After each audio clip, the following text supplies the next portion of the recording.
नमस्कार, आदाब, सत श्री अकाल, जय भीम, जोहार। मेरा नाम है दीपक कुमार।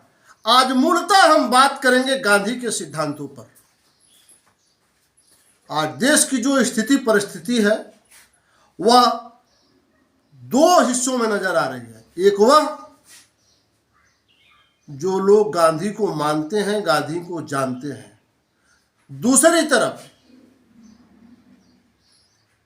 एक वह जो गांधी का विरोध करते हैं, जो गांधी के सिद्धांतों को नहीं मानते हैं। आज हमारे साथ हैं हिमांशु कुमार, सामाजिक कार्यकर्ता हैं, गांधी के आदर्शों को मानते हैं, गांधी के पदचिन्हों पर चलने का प्रयास करते हैं। साइकिल यात्रा उन्होंने किया है, 30 जनवरी से शुरुआत किया है और संपन्न करेंगे उत्तर प्रदेश के कुशीनगर में। आज हमारे साथ हिमांशु कुमार हैं। बिना किसी भूमिका के बात करेंगे। बहुत बहुत स्वागत है आपका। बहुत धन्यवाद आपका जी। हिमांशु जी, आज हम आपसे जानेंगे कि क्या वर्तमान में जो गांधी की विचारधारा है, जो गांधी की विरासत है, वह मानने योग्य है या खारिज करने योग्य है? गांधी की विरासत क्या है, गांधी की बात क्या है जो मानने योग्य है? देखिए, हम सब मनुष्य हैं और विज्ञान हमें बताता है और सभी धर्म विचार हमें बताते हैं कि हम सब समान हैं। अगर हम किसी भी आधार पर मनुष्यों में भेद करते हैं तो वो हिंसा को जन्म देता है। हम जाति के आधार पर भेद करें, किसी को छोटा समझें, किसी को बड़ा समझें, या हम धर्म के आधार पर नफरत करें कि ये मुसलमान है, मैं हिंदू हूँ, मैं श्रेष्ठ हूँ, ये मुझसे निकृष्ट है, तो वो सोच समाज में हिंसा को जन्म देगी, विभेद को जन्म देगी और समाज टूट जाएगा, समाज में दुख पैदा हो जाएगा। कोई भी समाज या मनुष्य दुख नहीं चाहता, कोई समाज नहीं चाहता कि वो नष्ट हो जाए। तो अगर समाज को बचना है तो उसको गांधी ने जो कहा, और गांधी तो खुद कहते हैं कि मैंने सीखा है, सब पहले से मौजूद था, मैंने कोई नई बात नहीं कही है। गांधी ने कभी नहीं कहा कि मैंने कोई नई बात कही है। तो गांधी ने जो प्रैक्टिस किया है, सबकी समानता, सब में एकत्व, सब एक हैं, सब बराबर हैं और सबको प्रेम से रहना है, तभी ये संसार बचेगा। और आपको याद होगा कि मित्र राष्ट्रों के सर्वोच्च सेनापति डगलस मैकार्थर ने कहा था कि यदि संसार को जीवित रहना है तो उसे गांधी के रास्ते पर चलना पड़ेगा। ये सबसे बड़ी सेना के सेनापति का कथन है। एक छोटी सी बात थोड़े समय में जरूर कहिएगा कि जो भारत और पाकिस्तान के बीच बंटवारा हुआ, तो क्या गांधी चाहते तो बंटवारा रुक सकता था क्या? देखिए, उस समय जिस तरीके से राजनीति जा रही थी, गांधी ने तो ये कहा था कि मेरी लाश पर बंटवारा होगा जी। लेकिन जब उन्होंने देखा कि कांग्रेस और मुस्लिम लीग दोनों गांधी की बात मानने से उन्होंने इनकार कर दिया और ये कहा कि नहीं, बंटवारे के सिवा अब हम इस स्थिति को नहीं संभाल पाएंगे और ये लगातार हिंसा होती रहेगी, तो बंटवारे को मान लेना ही एकमात्र रास्ता है। ये कांग्रेस ने जब स्वीकार कर लिया तो गांधी के पास कोई रास्ता नहीं बचा था कि उसको स्वीकार न करते। लेकिन गांधी ने उसके बाद ये घोषणा की कि भारत से जो मुसलमान पाकिस्तान गए हैं हिंसा की वजह से, हिंसा से डर करके, मैं उनको वापस लेकर आऊँगा और उनकी जगह पर उन्हें वापस बिठाऊँगा, और जो हिंदू पाकिस्तान से हिंसा के कारण भारत आ गए हैं मैं उनको भी लेकर वापस जाऊँगा। और गांधी की अगली योजना जत्था लेकर जाने की थी, मैं पैदल जाऊंगा। गांधी ने कहा मैं यहाँ से लाखों हिंदुओं को वापस लेकर जाऊंगा पाकिस्तान, उनको उनके घरों में बसा दूंगा और जो मुसलमान वहाँ चले गए हैं उनको वापस भारत लेकर आऊंगा। क्योंकि किसी भी समझौते में, किसी भी कागज़ पर ये फैसला नहीं हुआ था कि कि आबादी का स्थानांतरण होगा, भारत के मुसलमानों को पाकिस्तान जाना पड़ेगा या पाकिस्तान के हिंदुओं को भारत आना पड़ेगा, ये तय नहीं हुआ था। ये तो हिंसा के कारण लोगों को मजबूरी में जाना पड़ा था, और गांधी अगर वो करने में सफल हो जाते तो भारत और पाकिस्तान का जो बंटवारा है वो बेमानी हो जाता, उसका कोई अर्थ ना बचता, क्योंकि हिंदू भी वहाँ उतनी ही तादाद में रहते, मुसलमान भी यहाँ अभी भी रहते हैं, लेकिन वो जो नफरत थी भारत पाकिस्तान के बंटवारे के साथ, और जिसका फायदा आज तक आरएसएस भाजपा उठाती है, वो खत्म हो जाती। तो गांधी बंटवारे को एक तरीके से बिल्कुल अनडू करने की तैयारी कर रहे थे, लेकिन उससे पहले ही उनकी हत्या आरएसएस ने कर दी। अच्छा, एक बात और पूछना चाहता हूँ मैं कि जो देश का बंटवारा था, क्या वो धार्मिक आधार पे था? वो राजनीतिक आधार पर था, क्योंकि धार्मिक तो गांधी थे, जिन्ना तो धार्मिक नहीं थे। जिन्ना तो ना नमाज पढ़ते थे, ना किसी भी धर्म का पालन करते थे, शराब भी पीते थे, पोर्क भी खाते थे, जो कि इस्लाम में हराम है, तो वो मुसलमान तो नहीं थे। तो ये हिंदू और मुसलमान का बंटवारा नहीं था, ये राजनीति का बंटवारा था। और जिन्ना को लगता था कि हमारे साथ भेदभाव होगा यहाँ पर, गांधी कहते थे कि भेदभाव को खत्म करने के लिए हम सबको मिलकर कोशिश करनी है, चाहे वो धर्म के आधार पर हो, चाहे वो जाति के आधार पर हो। हम बढ़ते जाएंगे तो कितना बटेंगे, तो हम बंटवारे का चुनने की बजाय हम ये सोचें कि साथ में कैसे रहना है, उसके लिए कोशिश करें। तो ये धार्मिक बंटवारा नहीं था, ये राजनीतिक बंटवारा था। अब हम आते हैं मुद्दे पर।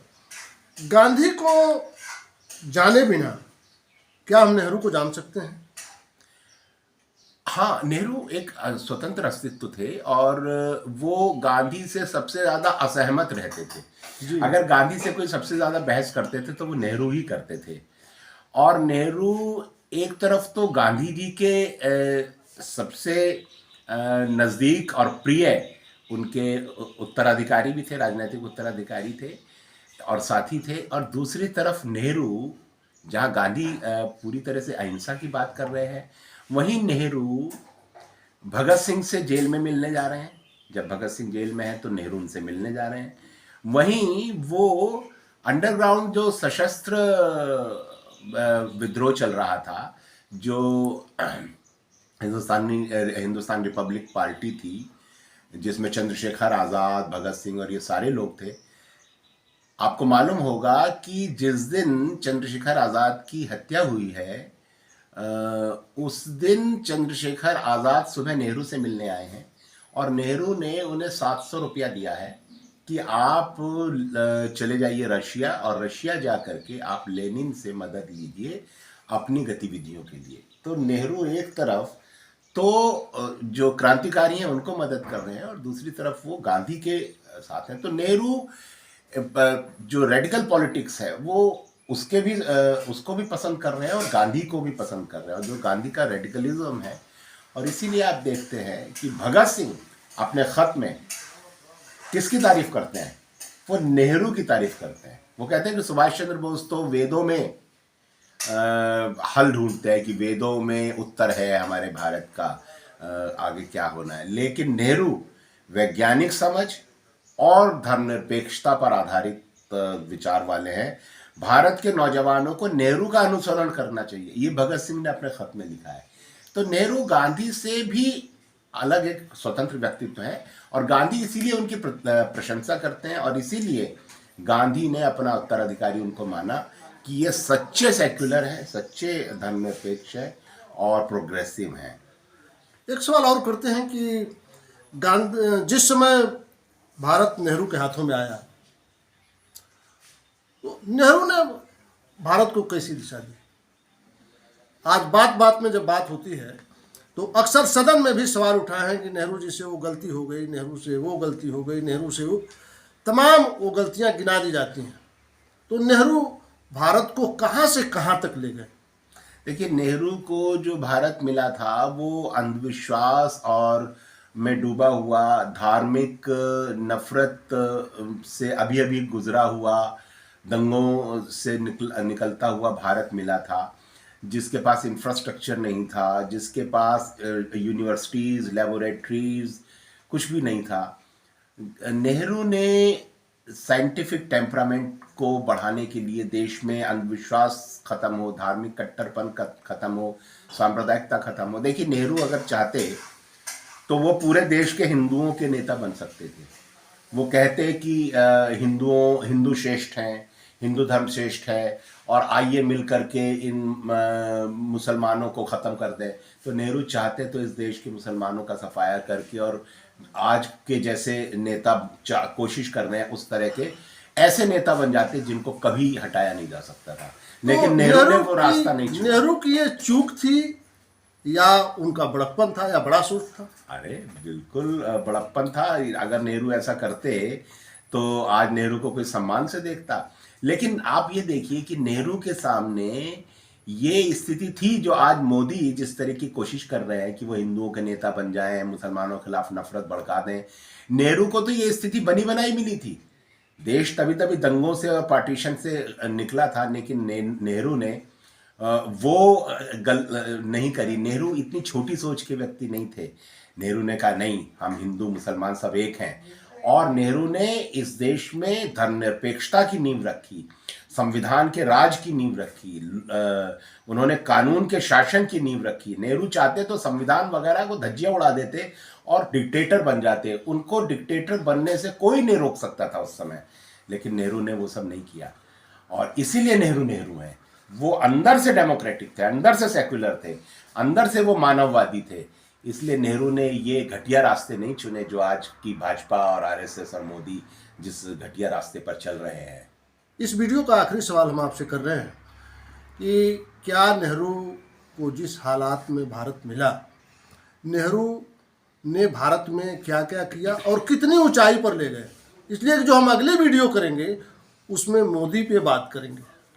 देखिए, नेहरू ने जिस तरीके से साइंटिफिक टेम्परामेंट, लोगों में साइंटिफिक समझ, नेहरू के समय में क्या वैज्ञानिकों की क्या इज्जत होती थी, क्या वैज्ञानिकों को सम्मान और उनको महत्व दिया गया, कैसे उन्होंने साइंटिफिक इंस्टीट्यूशंस की स्थापना करी, कैसे उन्होंने साइंटिस्ट को महत्व दिया। नेहरू कहीं जा रहे थे, रशिया जा रहे थे, और बीच में उनको पता चला कि होमी भाभा का लेक्चर होने वाला है, तो वहाँ पहुँच गए अपनी यात्रा के बीच में से। साइंटिस्ट का भाषण सुनने नेहरू पहुँच जाया करते थे।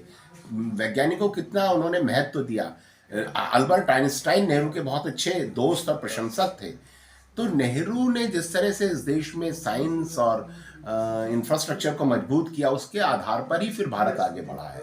तो नेहरू का महत्व तो बहुत महत्वपूर्ण है। आप इस बात को भी मानते हैं कि नेहरू भारत को ऊपर ले जाने के लिए, भारत को स्थापित करने के लिए श्रम किया, मेहनत किया, उनकी एक अलग सोच थी? बेशक, नेहरू की जो सोच है उसने भारत को एक स्थायी आधार दिया कि हमें इस तरह साइंटिफिक टेम्परामेंट के द्वारा और समाजवाद के द्वारा देश को आगे बढ़ाना है, और वो अभी तक रहा है। अब उसको ख़त्म किया जा रहा है, उस पर हमले हो रहे हैं। अब तो एक धर्म की सत्ता, पूंजीवाद और नफरत के आधार पर राजनीति करी जा रही है। वो नेहरू की राजनीति इससे बिल्कुल विपरीत है। इसलिए आप देखते हैं कि लगातार नेहरू पर हमला कर रहे हैं मोदी। हमको दीजिए इजाज़त, और अगली वीडियो में हम मोदी जी को लेके आएंगे कि मोदी जी को हिंदुस्तान किस हालत में मिला, और मोदी जी हिंदुस्तान को ऊंचाई पे ले गए या ढलान पे ले जा रहे हैं। हम इस पे बात करेंगे हिमांशु कुमार जी से। हमें दीजिए इजाज़त, तब तक के लिए नमस्कार।